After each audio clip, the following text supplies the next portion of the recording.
Welcome to module 16 network security fundamentals. तो इस module में हम नेटवर्क सिक्योरिटी की कुछ थ्योरी पढ़ेंगे, उसके फंडामेंटल्स और बेसिक्स देखेंगे। ज़्यादा प्रैक्टिकल काम नहीं होगा इस मॉड्यूल में, लेकिन ये इम्पोर्टेंट है सीसीएनए के एग्ज़ाम के हवाले से।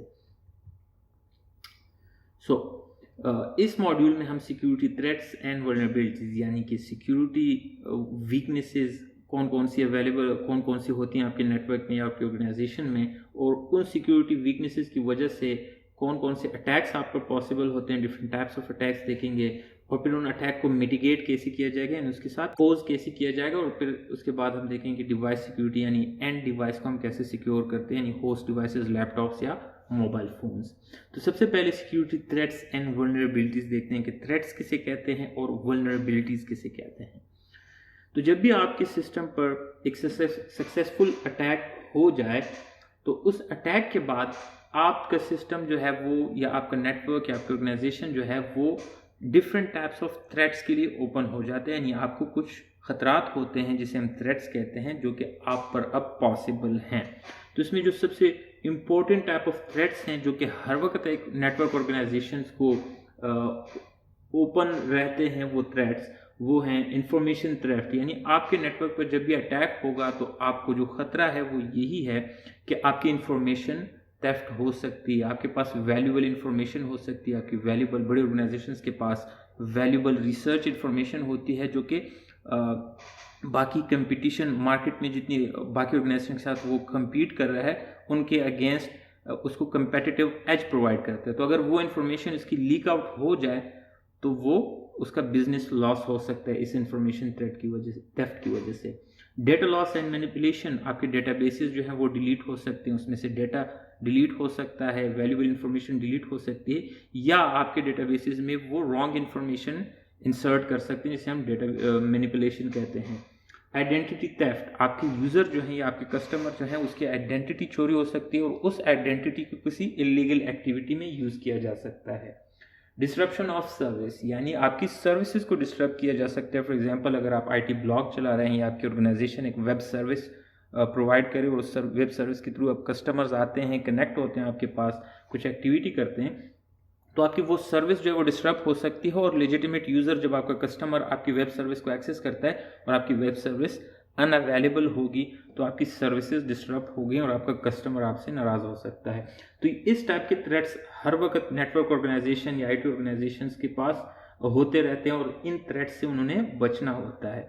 अब ये थ्रेट्स क्यों होते हैं? ये थ्रेट्स इसलिए होते हैं कि हमारे पास हर वक्त हमारे ऑर्गेनाइजेशन में या नेटवर्क्स में कुछ वल्नरेबिलिटीज़ मतलब वीकनेसेस होती हैं जिसकी वजह से हमें ये थ्रेट्स लाहिक होते हैं या ख़तरा हमें होता रहता है हमेशा। अब वो वीकनेसेस कौन कौन सी हैं? वो वल्नरेबिलिटीज़ कहीं भी हो सकती हैं, आपके नेटवर्क डिवाइसेस में हो सकती हैं, एंड डिवाइसेस में हो सकती हैं, राउटर स्विचेस, आपके सॉफ्टवेयर में हो सकती है, हार्डवेयर में हो सकती हैं, या आपकी सिक्योरिटी पॉलिसीज़ और प्रोसेस में हो सकती है। तो जब हमारे पास ये इश्यूज़ टेक्नोलॉजी में हों तो हम इसको टेक्नोलॉजिकल वल्नरेबिलिटी कहते हैं। फॉर एग्जांपल, टीसीपी/आईपी प्रोटोकॉल के डिज़ाइन में ही एक इशू है तो उसमें आप कुछ नहीं कर सकते। ऑपरेटिंग सिस्टम के अंदर बग है, उसमें भी आप कुछ नहीं कर सकते। और या नेटवर्क इक्विपमेंट में कोई इनहेरेंट वीकनेस है तो इसमें आप सिर्फ और सिर्फ ये कर सकते हैं कि जब जिन लोगों ने ये टेक्नोलॉजीज़ बनाई और जिस वेंडर का ओएस आप यूज़ कर रहे हैं वो जब भी इसका अपडेट प्रोवाइड करें, आप अपने सिस्टम्स को अपडेट रखें। इसके अलावा आपकी अपनी गलतियां हो सकती हैं जिसे हम कॉन्फ़िगरेशन वल्नरेबिलिटी कहते हैं, यानी आपने अपनी डिवाइसेस को प्रॉपरली कॉन्फ़िगर नहीं किया, सिक्योरिटी कॉन्फ़िगरेशन आपने प्रॉपर नहीं की। फॉर एग्जांपल, आपने यूज़र अकाउंट्स बना लिए, उसकी पासवर्ड जो है आपने एम्प्टी रख दिए या कोई ऐसे पासवर्ड रख दिए जो कि ईजिली कोई गेस कर सकता है, तो ये आपने कॉन्फ़िगरेशन में गलती की है। मिसकॉन्फ़िगर्ड सर्विसेज आपने बनाए हैं जो कि अननेसेसरीली एक्स्ट्रा इन्फॉर्मेशन दे रही है अटैकर्स को, जिसके थ्रू आपको अटैक कर सकता है। तो आपकी कॉन्फ़िगरेशन वल्नरेबिलिटीज़ हो सकती हैं। इसके अलावा सिक्योरिटी पॉलिसीज़ वल्नरेबिलिटी हो सकती है, यानी अपने सिक्योरिटी प्रोसेस आपने इस तरह बनाया है जिसमें इनहेरेंटली इश्यूज़ हैं। फॉर एग्जांपल, आपने एक इंटर्नी को हायर कर लिया लेकिन उसको हायर करने के बाद आपने उसको प्रॉपर अकाउंट नहीं दिया, लिमिटेड अकाउंट नहीं दिया, तो अपनी प्रोसेस में या पॉलिसी में गलती है। आपने कभी ऐसी पॉलिसी बनाई नहीं कि हमारे पास इंटर्नी आ जाए तो हमने उसको किस टाइप का अकाउंट देना है और उसको कितना लिमिट रखना है, या आपने सॉफ्टवेयर और हार्डवेयर की इंस्टॉलेशंस जो हैं वो करनी थी तो आपने जो प्रॉपर पॉलिसी बनी आपने उसको फॉलो नहीं किया जिसकी वजह से आपसे कोई गलती हुई, तो इसको हम फिर सिक्योरिटी पॉलिसी वल्नरेबिलिटीज़ कहेंगे। इसके अलावा आप चाहे अपने नेटवर्क को जितना भी इन वल्नरेबिलिटीज से अपने आप को बचा लें लेकिन आपने फिजिकली अपने आप को सिक्योर नहीं किया, तो वो भी वीकनेसेस होंगी जिसकी वजह से आपको थ्रेट्स होंगे। फॉर एग्जांपल, अगर आपने सर्वर रूम में सर्वर रैक्स रखे हैं, उसमें डिफरेंट सर्वर्स नेटवर्क इक्विपमेंट पड़े हुए हैं, तो उसको हार्डवेयर थ्रेट्स हर वक्त होते रहते हैं। यानी फिजिकली वो सर्वर कोई डैमेज कर सकता है, मे बी कोई इंटरनली उसको डैमेज कर सकता है, मे बी कोई इलेक्ट्रिशियन आ जाता है किसी काम के लिए, वो उसको डैमेज करता है। तो हार्डवेयर थ्रेट्स होते हैं आपके पास, इन्वायरमेंटल थ्रेट्स होते हैं, जिस तरह टेम्परेचर जो है उसको कंट्रोल करने के लिए आपने कोई सिस्टम नहीं बनाया, एसी आपने नहीं लगाया, पंखे या एग्जॉस्ट सिस्टम आपने नहीं बनाया। इलेक्ट्रिकल थ्रेट्स हो सकते हैं, आपने अपने लिए जनरेटर या यूपीएस का सेटअप प्रॉपर नहीं बनाया, या इलेक्ट्रिकल सर्जेस हो रहे हैं, पावर सर्ज हो रहा है, या हायर वोल्टेजेस आ रहे हैं जिसकी वजह से आपके इक्विपमेंट को डैमेज किया जा सकता है। और मेंटेनेंस थ्रेट हो सकते हैं, फॉर एग्जांपल आपको जो रूटीन मेंटेनेंस होती है आपकी बैटरी की, उसको मेंटेन करना है, उसको अपडेट करना है, मे बी उसकी कैपेसिटी कम हो गई, या केबल्स आपने एक ख़ास टाइम के बाद चेंज करने हैं, या केबल डैमेज हो गए, तो आपके मेंटेनेंस थ्रेट होंगे। तो आप चाहे अपने आप को जितने भी कन्फिगरेशन या टेक्नोलॉजी वाइज सिक्योर कर लें, अगर आपने फिजिकली अपने डिवाइसेस को सिक्योर नहीं किया तो उस सिक्योरिटी का कोई फ़ायदा नहीं। अच्छा, ये हो गया आपके वीकनेसेस और थ्रेट्स। अब इन वीकनेसेस और थ्रेट्स को अटैकर्स इस पे अटैक कैसे कर सकते हैं, इसको हम नेटवर्क अटैक्स कहते हैं। तो अटैक्स में सबसे पहले जो टाइप ऑफ नेटवर्क अटैक है वो है मालवेयर। मालवेयर यानी कोई ऐसा पीस ऑफ कोड जिसकी इंटेंशन यही हो कि वो किसी को डैमेज करे, किसी ऑर्गेनाइजेशन या नेटवर्क या किसी डिवाइस को डैमेज करे, तो ऐसे पीस ऑफ सॉफ्टवेयर को हम मालवेयर कहते हैं। हमारे पास डिफरेंट टाइप ऑफ मालवेयर्स हैं। फॉर एग्जांपल, वायरस एक टाइप ऑफ मालवेयर है, यानी एक पीस ऑफ सॉफ्टवेयर है जिसका काम ये होता है कि वो अपनी कॉपीज बनाता है और प्रोपेगेट होता है नेटवर्क के अंदर मलिशियस इंटेंट के थ्रू। लेकिन ये एक स्टैंड अलोन सॉफ्टवेयर नहीं होता, इसको हमेशा कोई और प्रोसेस चाहिए होता है जिसके साथ ये अपने आप को अटैच कर लेता है और उस प्रोसेस के थ्रू ये आगे ट्रैवल करता है। यानी जब तक वो प्रोसेस नहीं रन हो रहा तो ये वायरस भी नहीं रन हो सकता। दूसरा टाइप ऑफ हमारे पास जो है वो है वर्म्स मालवेयर है। वर्म्स हमारे पास वायरस की तरह ही प्रोपेगेट होते हैं, अपने आप को रिप्लिकेट करते हैं, लेकिन ये एक स्टैंड अलोन सॉफ्टवेयर होता है, ये किसी दूसरे प्रोसेस पे डिपेंडेंट नहीं होता, ये फुली फंक्शनल सॉफ्टवेयर होता है जो कि अपने आप को कॉपी कर सकता है, एक नेटवर्क से दूसरे नेटवर्क में कम्युनिकेशन कर सकता है और ट्रैवलिंग कर सकता है। तीसरा हमारे पास ट्रोजन हॉर्स भी एक ऐसा सॉफ्टवेयर है जो कि तमाम काम कर सकता है लेकिन लेजिटिमेट तरीके से करेगा। यानी आपको ऐसा नज़र आएगा कि एक ऐसा सॉफ्टवेयर है जो कि हार्मफुल नहीं। फॉर एग्जांपल, या वो इमेज होगा, या कोई ईमेल में अटैचमेंट होगी, या कोई वीडियो गेम होगा, जब आप उस पर डबल क्लिक कर लें तो वो वीडियो गेम ओपन भी हो जाएगा, आप उसको प्ले भी कर सकते हैं। इमेज है तो वो ओपन हो जाएगा, आप उसे देख भी सकते हैं, लेकिन बैकग्राउंड में वो अपनी एक्टिविटी स्टार्ट कर लेगा। तो ऐसे टाइप ऑफ सॉफ्टवेयर को हम ट्रोजन हॉर्सेस कहते हैं, यानी वो छुपे हुए सॉफ्टवेयर होते हैं, वो लीगल नज़र आते हैं लेकिन वो बैकग्राउंड में वो हार्मफुल सॉफ्टवेयर होते हैं। तो ये वो अटैक्स हैं जो कि आपके एक पीस ऑफ कोड आपके नेटवर्क में या आपके डिवाइसेस में इंस्टॉल होकर आपको डैमेज करता है। लेकिन इस तरह के भी डिफरेंट अटैक्स हैं जो कि किस पीस ऑफ कोड इंस्टॉल करके नहीं होते, उसको हम रिकग्निशंस अटैक कहते हैं। फॉर एग्जांपल, Nmap एक सॉफ्टवेयर है जिसके थ्रू आप किसी भी सर्विस को स्कैन कर सकते हैं, जिससे पता चलता है कि आप रिमोटली उधर से एक पब्लिक आईपी है जिसको हम एक्सेस करते हैं, तो Nmap के थ्रू हम उस पब्लिक आईपी या पब्लिक डोमेन को स्कैन कर सकते हैं कि वो कौन से पोर्ट्स वहाँ पे ओपन हैं, कौन से पोर्ट्स क्लोज्ड हैं, कौन सी पब्लिक आईपीज यूज़ हो रही हैं, कौन सा ऑपरेटिंग सिस्टम वो डिवाइस यूज़ कर रहा है, उसका कौन सा वर्जन यूज़ हो रहा है, और कौन से एप्लीकेशन वो रन कर रहा है, किस वेंडर की एप्लीकेशन रन कर रहा है, उसके अंदर क्या क्या वल्नरेबिलिटीज़ हैं। तो वो रिमोटली आपके सारे डिवाइसेस को स्कैन करके ये इन्फॉर्मेशन गैदर कर सकते हैं। इसको हम रिकग्निशंस अटैक कहते हैं। एक्सेस अटैक इस तरह हो सकता है कि वो कोशिश करेगा अटैकर कि आपके डिवाइसेस की यूज़र नेम, पासवर्ड या कोई और प्रिविलेजेस किसी तरह हासिल करके उसको एक्सेस कर ले और उसकी ओनरशिप ले ले, यानी उसको अंदर लॉगिन हो सके। Denial of services type of attack को कहते हैं, जिसमें हम आपकी अटैकर जो है वो आपकी सर्विसेज को डिस्टर्ब करता है। फॉर एग्जांपल, वो इतनी ज़्यादा ट्रैफिक आपके वेब सर्वर को भेज दे कि आपका वेब सर्वर जो है वो इतना बिजी हो जाए कि वो लेजिटिमेट यूज़र्स को रिस्पांस ना दे सके। और इस तरह जब लेजिटिमेट यूज़र्स आपके वेब ट्रैफिक या वेब सर्वर पे आएंगे तो आपका वेब सर्वर जो है वो अनरिस्पॉन्सिव होगा। तो इसका मतलब है आपकी सर्विस जो है वो डिनाइल में चली गई।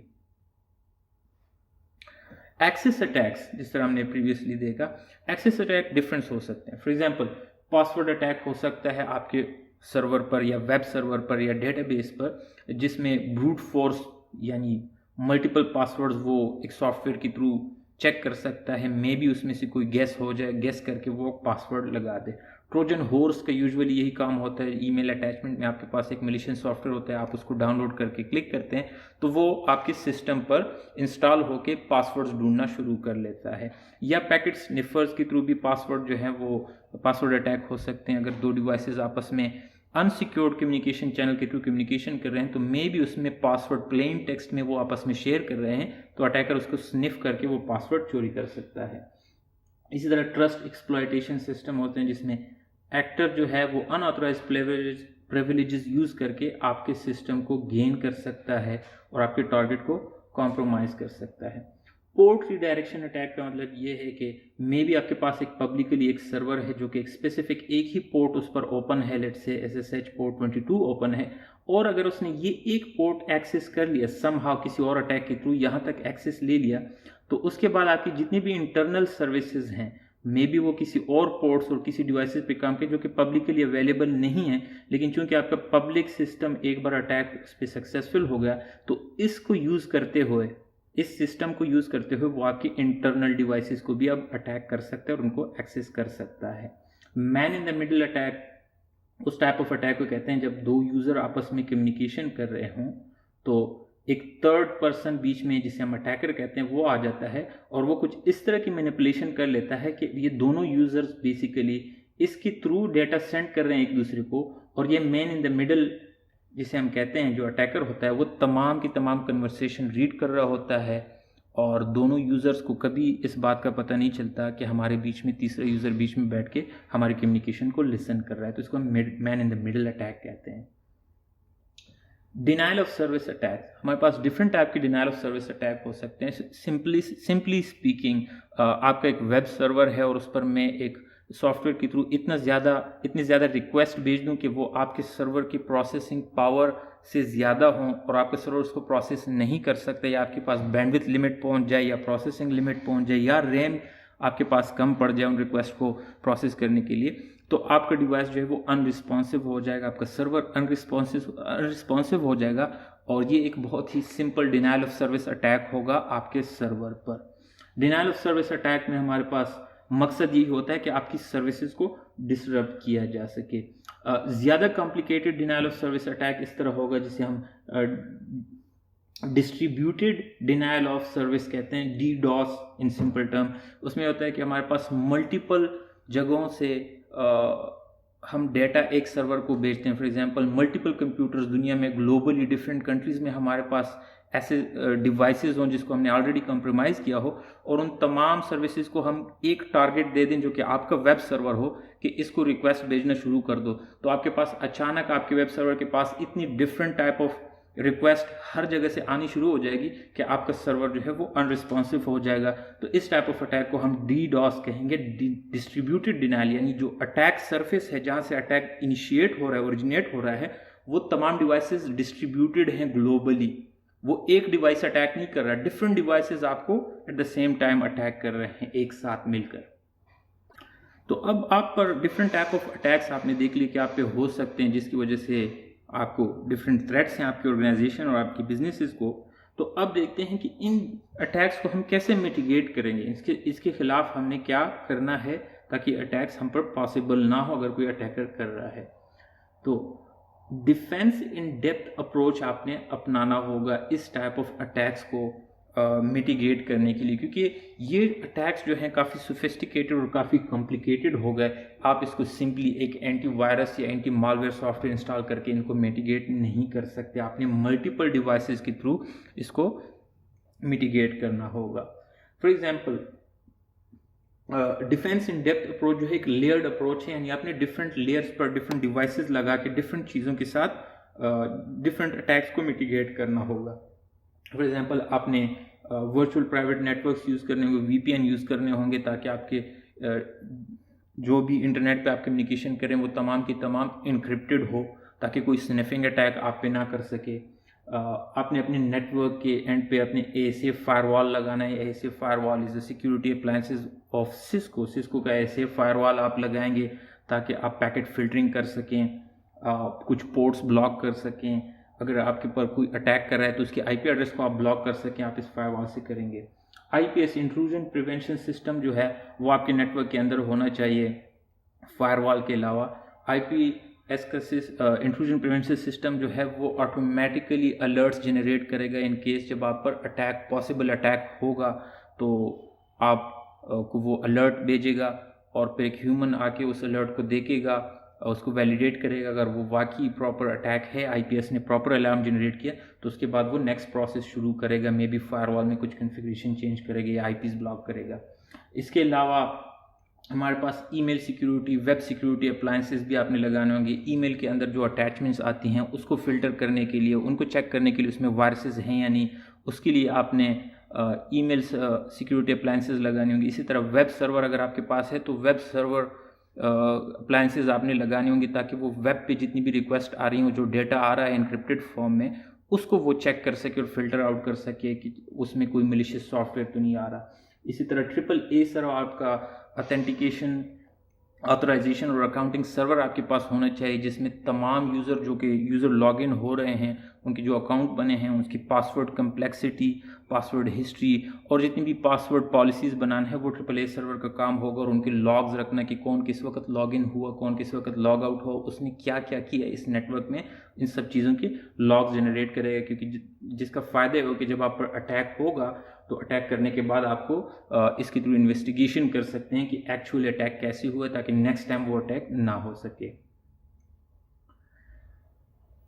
अटैक्स को मिटिगेट करने का एक और तरीका ये है कि somehow may be still attack हो जाए, लेकिन अगर आपके ऊपर अटैक हो गया तो इसका ये मतलब नहीं कि आप पहले से प्रिपेयर ना हो और आपका सब कुछ लॉस हो जाए। आपने पहले से प्रिपेयर इस बात के लिए होना है कि आप पर अटैक सक्सेसफुल होंगे सम हाउ।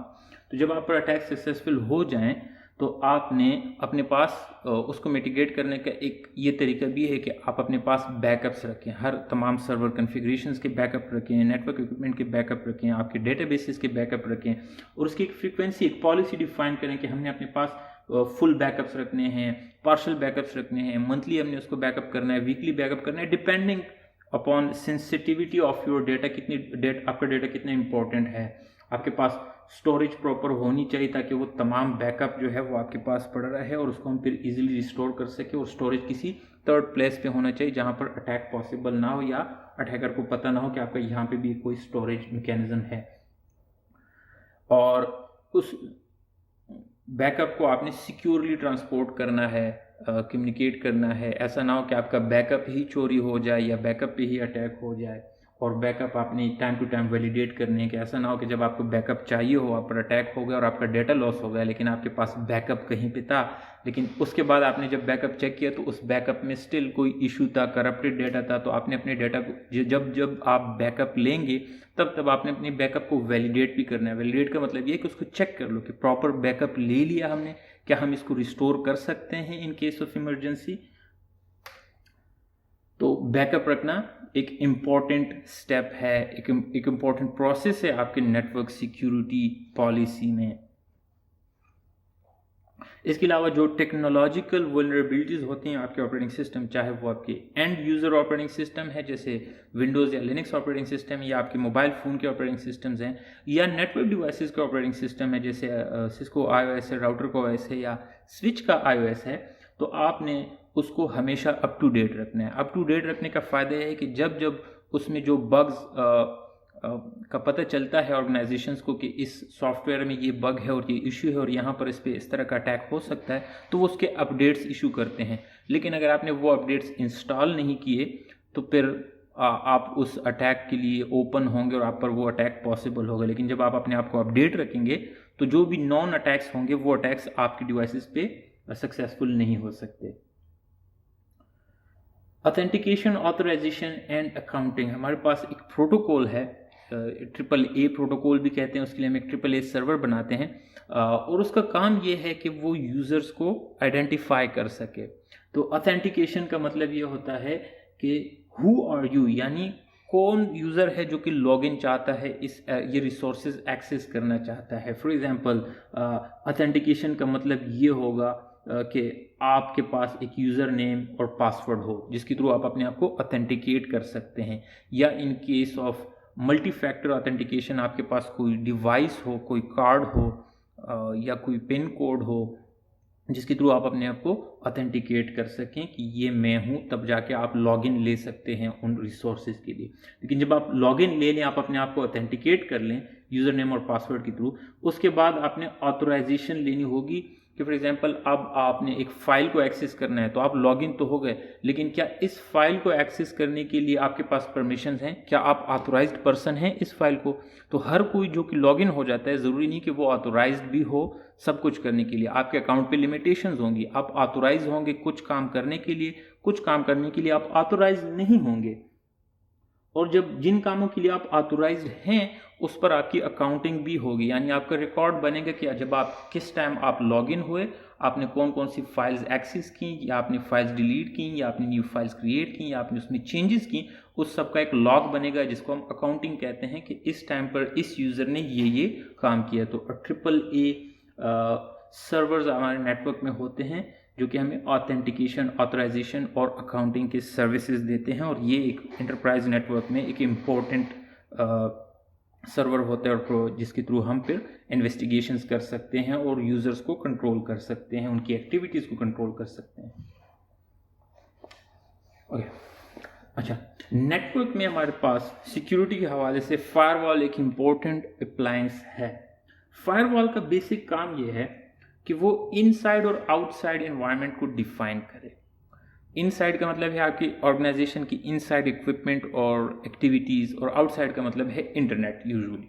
तो इंटरनेट हमारे पास एक अनसिक्योर एनवायरनमेंट है और आपका लोकल एरिया नेटवर्क आपके पास सिक्योर एनवायरनमेंट है। तो फायरवॉल इन दोनों के बीच में बाउंड्री में भी होता है। इंटरनेट से अगर कुछ ट्रैफिक आ रहा है आपके लोकल एरिया नेटवर्क में तो ये अनसिक्योर नेटवर्क है, इसको अलाउ नहीं किया जाता। लेकिन इनसाइड से अगर कुछ बाहर जा रहा है तो इसको अलाउ किया जाएगा। यूजुअली फायरवॉल का सिंपलेस्ट टर्म्स में इसी तरह हम डिफाइन करेंगे कि फायरवॉल का बेसिकली नेटवर्क में ये काम होगा। फायरवॉल हमारे पास डिफरेंट टाइप के हो सकते हैं। यूजुअली आपके पास होम राउटर जो है उसमें भी कुछ फायरवॉल की कैपेबिलिटी हो सकती हैं, सिंपलिस्ट फायरवॉल कैपेबिलिटी जो हो सकती हैं, या सिंपलिस्ट फॉर्म ऑफ फायरवॉल जो हो सकते हैं उसको हम पैकेट फिल्टरिंग फायरवॉल कहते हैं, जो कि आपकी होम वाईफाई राउटर में भी अवेलेबल होगा। जिसका मतलब ये है कि आप आईपी एड्रेस या मैक एड्रेस के थ्रू किसी डिवाइस को ब्लॉक कर सकते हैं कि वो आपके नेटवर्क को एक्सेस कर सकता है या नहीं कर सकता, या अलाउ कर सकते हैं। इसके अलावा एप्लीकेशन फिल्टरिंग भी यूजुअली पॉसिबल है। आपके होम वाईफाई राउटर के अंदर ये ऑप्शंस भी होते हैं जिसमें हम पोर्ट नंबर के थ्रू किसी स्पेसिफिक एप्लीकेशन को ब्लॉक या अलाउ कर सकते हैं कि वो हमारे डिवाइस के साथ कम्युनिकेशन कर सकता है, हमारे नेटवर्क में आ सकता है या नहीं आ सकता। फिर है यूआरएल फिल्टरिंग। ये फैसिलिटी या ये feature usually next generation firewall में होते हैं, जो कि हाई एंड फायरवॉल डिवाइसेस हैं, जो कि काफ़ी एक्सपेंसिव होते हैं। और ये यूआरएल फिल्टरिंग यानी वेबसाइट को पर डोमेन वो ब्लॉक या अलाउ कर सकते हैं। फॉर एग्जांपल फेसबुक को ब्लॉक कर दो, स्पेसिफिक टाइम में ब्लॉक कर दो, स्पेसिफिक टाइम में उसको ओपन कर दो, एक्सेसिबल कर दो। यूट्यूब को ब्लॉक कर दो, specific part of YouTube videos block कर लो, स्पेसिफिक यूआरएल्स ब्लॉक कर लो। इस तरह के मल्टीपल ऑप्शंस उसमें फीचर्स अवेलेबल होते हैं, लेकिन ये एक हाई एंड फायरवॉल में ये फीचर्स होते हैं। स्टेटफुल पैकेट इंस्पेक्शन का मतलब ये है कि ये फायरवॉल इसके पास ये कैपेबिलिटी होती है कि ये कनेक्शन का स्टेट जो है उसको फॉलो कर सकता है, उसको देख सकता है और उसके बेस पर डिसीजन ले सकता है। फॉर एग्जांपल हमारा ये इनसाइड है और इनसाइड हमारे लोकल एरिया नेटवर्क के अंदर एक यूज़र है और वो आउटसाइड इंटरनेट पे लेट से गूगल को एक्सेस कर लेता है। तो जब ये गूगल को एक्सेस कर लेता है तो फायरवॉल यहाँ पर उसका एक स्टेट बना लेता है। तो ऑलरेडी एक कनेक्शन बन गया जिससे पता चल रहा है कि ये यूज़र गूगल के साथ इस वक्त कम्युनिकेशन कर रहा है। तो अब बाहर से गूगल से जो इन्फॉर्मेशन वापस आएगी तो ये फायरवॉल इसको इस स्टेट के साथ मैच करे कि क्या ये जो पैकेट गूगल की तरफ से आ रहा है, क्या ये प्रीवियस हमने जो स्टेट बनाया था उसके साथ मैच कर रहा है, यानी ये पैकेट इसी यूज़र के लिए उसी कम्युनिकेशन का पार्ट है, उसके लिए रिस्पॉन्सेज आ रहे हैं, तो उसके साथ मैच करके इस पैकेट को अलाउ करेगा इस यूज़र तक पहुंचाने के लिए, क्योंकि वो प्रीवियसली स्टेट के साथ उसको मैच कर सकता है, इंस्पेक्शन कर सकता है।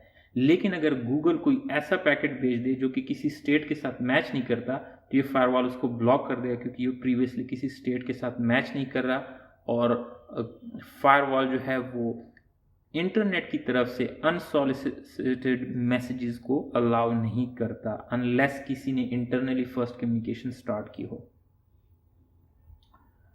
इसी तरह ये आपकी नेटवर्क की सिक्योरिटी हो गई फायरवॉल के थ्रू, ये आपके पूरे नेटवर्क को सिक्योर कर रहा है, स्टेटफुल पैकेट इंस्पेक्शन कर रहा है, बाहर से ट्रैफिक को अलाउ नहीं कर रहा है, इंटरनली अटैक्स को रोकने के लिए नेसेसरी है।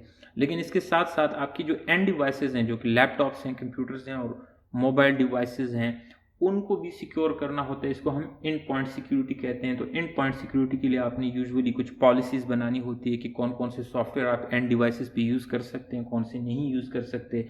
ईमेल आपने कैसे यूज़ करना है, अननोन ईमेल से आपने अटैचमेंट्स डाउनलोड नहीं करनी। तो अगर आप अननोन ईमेल्स अटैचमेंट डाउनलोड कर रहे हैं अपने एंड डिवाइसेस पे, तो आपने फायरवॉल पे चाहे जितनी भी सिक्योरिटी लगाई हो वो वेस्ट हो जाएगी। तो यूजुअली एंड डिवाइसेस की सिक्योरिटी मोस्टली पॉलिसी बेस्ड होती है, लेकिन साथ साथ हम एंड डिवाइसेस पे कुछ एंटीवायरस सॉफ्टवेयर और एंटी मॉलवेयर सॉफ्टवेयर भी इंस्टॉल करके एंड पॉइंट सिक्योरिटी प्रोवाइड कर सकते हैं।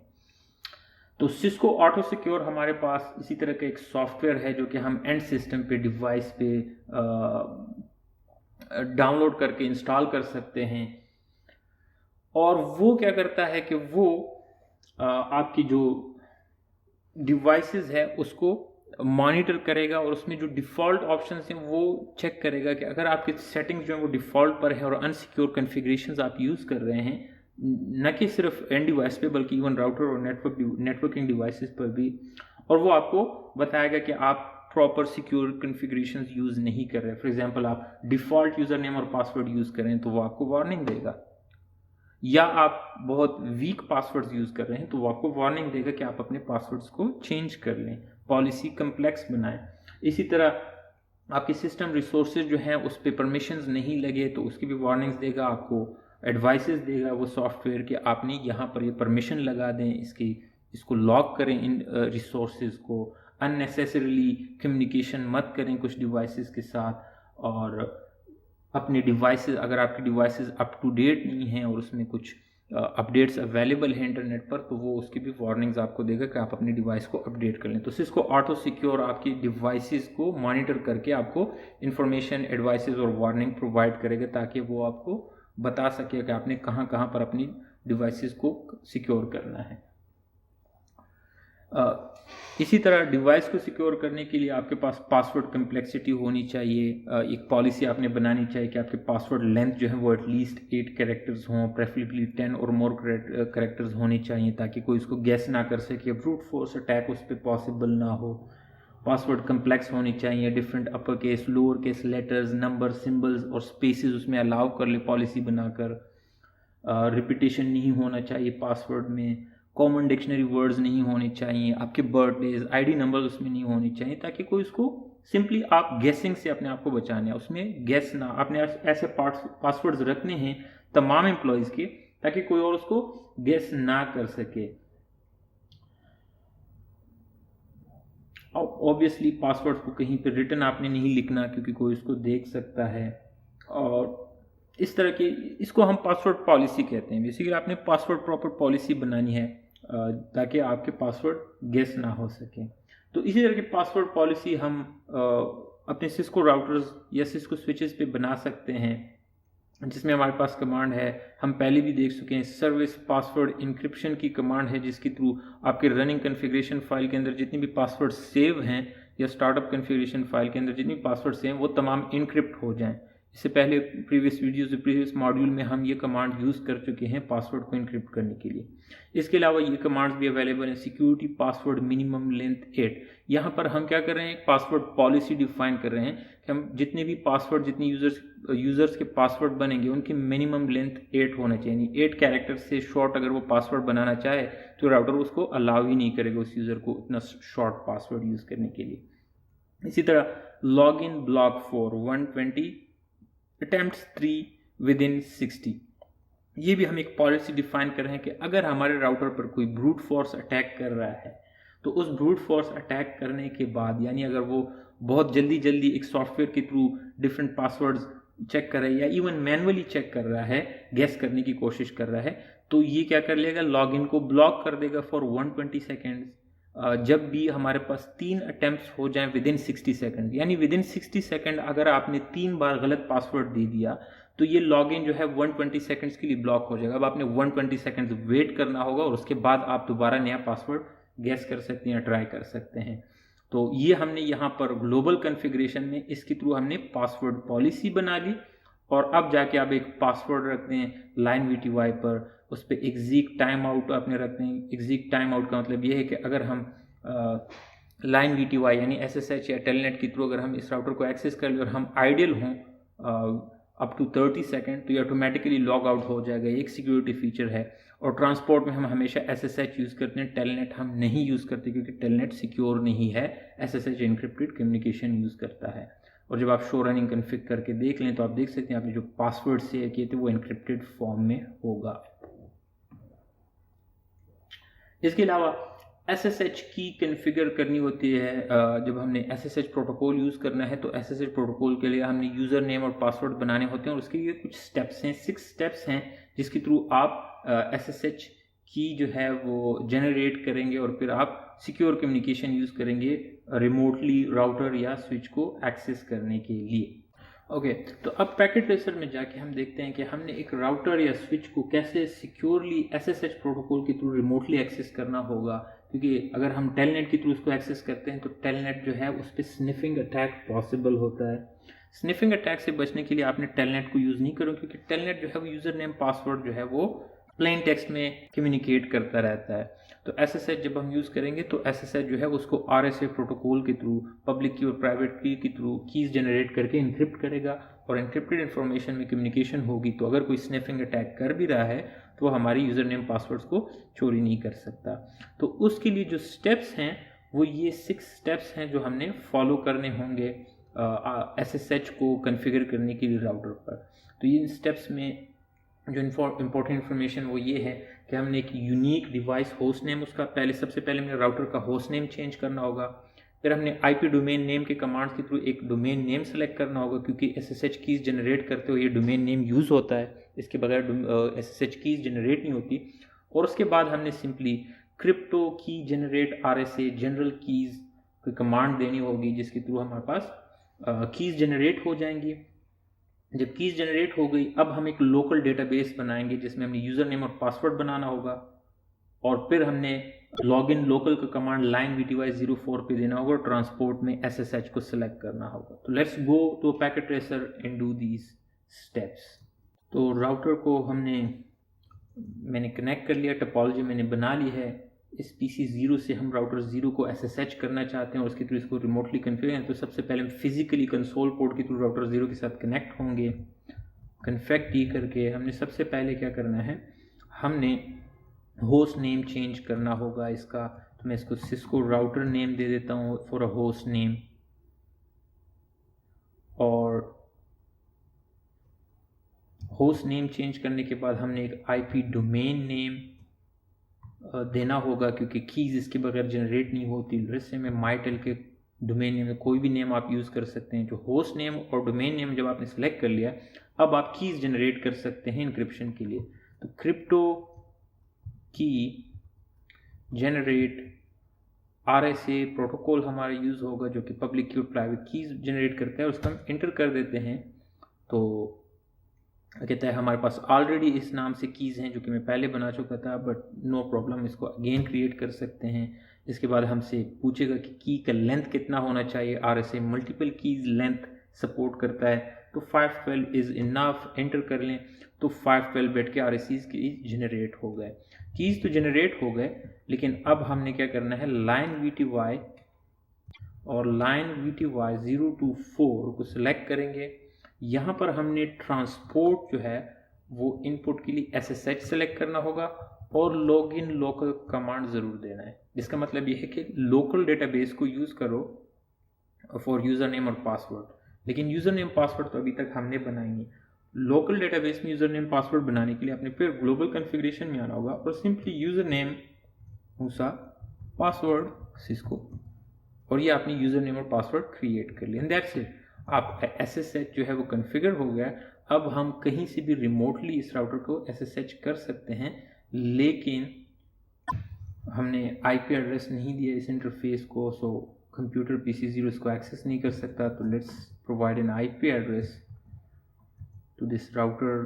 तो उसके लिए हम जाएंगे इंटरफेस get 0x0 और IP एड्रेस 192.168.10.2.25.25.25.0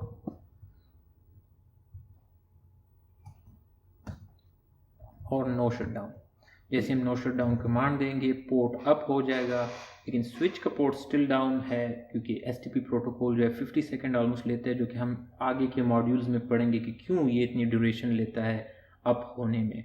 तो जैसे ये अप हो जाएगा होपफुली हम PC0 से राउटर 0 को पिंग भी कर सकेंगे और SSH करके राउटर 0 को इस PC से डायरेक्टली एक्सेस करके रिमोटली एक्सेस करके हम कॉन्फ़िगर कर सकते हैं। तो PC0 पे आते हैं और PC0 से कमांड प्रॉम्प्ट पे आके हम सबसे पहले पिंग चेक करेंगे कि हम राउटर को पिंग कर सकते हैं या नहीं। So we can ping the router और अब हमने SSH प्रोटोकॉल यूज़ करते हुए इसको एक्सेस करने की कोशिश करें कि हम इस PC से इस राउटर को SSH कर सकते हैं या नहीं। तो SSH का कमांड देख लेते हैं कि SSH हमने कैसे यूज़ करना है। तो SSH-L यूज़र नेम हमारा मूसा और टारगेट हम IP एड्रेस देंगे उस राउटर का which is 10.2 and as you can see asking for password. तो सिस्को पासवर्ड है और हमें SSH के थ्रू अपने राउटर को एक्सेस कर लिया। तो हम अपने कंप्यूटर से PC0 पर अपने ऑफिस में बैठे होंगे और राउटर 0 को हम रिमोटली अब इसको कॉन्फ़िगर कर सकते हैं और कमांड्स यहाँ पे दे सकते हैं। ओके, सो ये स्टिल काम नहीं कर रहा क्योंकि हमें अगर आपने इनेबल का पासवर्ड सेट नहीं किया होगा राउटर पर तो ये आपको आगे जाने नहीं देगा। तो हम इनेबल का पासवर्ड भी सेट कर लें। तो इनेबल सीक्रेट का पासवर्ड हम काफ़ी बार यूज़ कर चुके हैं। तो इनेबल सीक्रेट का पासवर्ड अगर आप